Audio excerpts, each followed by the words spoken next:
it's Jason here. So I just want to give a little update. If you watched my video a couple weeks ago, you may have recalled on my 2007 Land Rover Range Rover L322, I had a K&N Air Filter, and I elected to remove the K&N Air Filter because I was having an issue with my RPMs getting a bit jumpy.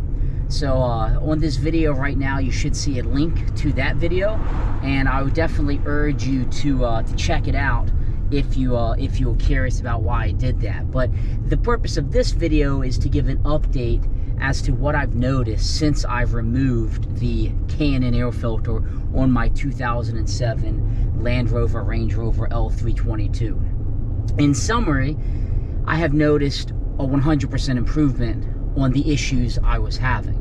Those issues were, I would sometimes start it up and the RPMs would jump and drop.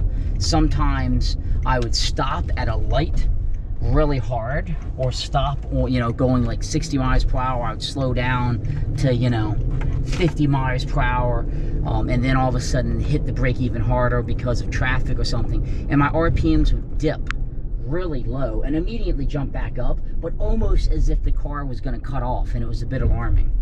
And then sometimes I would put it in reverse and the RPMs would jump really low and then level out. And I would notice, like right now, when I'm coming up on a stop, the RPMs would dump. It would drop down and then bounce up and then level.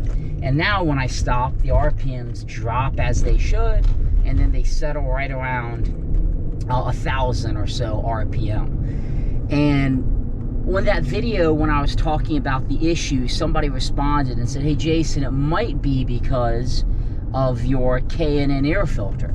They said that the oil from the filter can sometimes get on the mass airflow sensor, and it can cause that.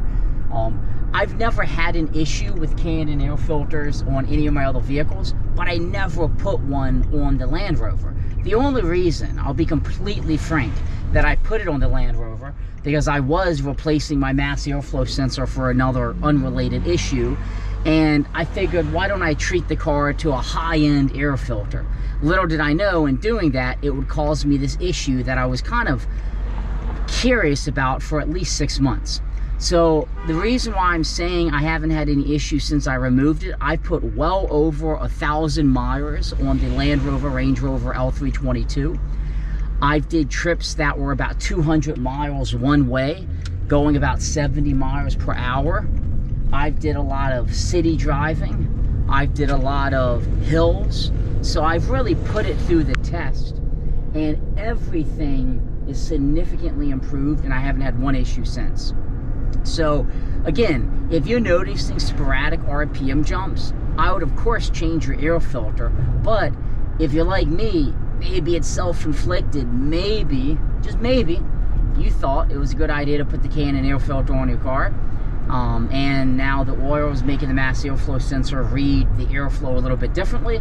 And as we all know, air is a critical component of your engine, so if that airflow sensor is getting inaccurate readings, it could make those RPMs jump just a little bit. Again, I'm not here to say K&N Air Filter is bad. I'm not here to say don't use them. I'm just here to tell you my story and my experience with the K&N Air Filter on a 2007 Land Rover Range Rover L322. This is just a follow-up video. Be sure to click the video that I popped up if you want to know why, a little bit more details I removed it and the process to do so.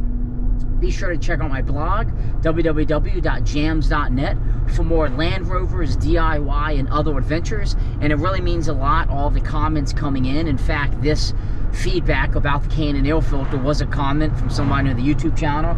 So I love the dialogue. I appreciate everybody subscribing, and it gives me a lot of motivation to continue to do these videos on my Land Rover collection.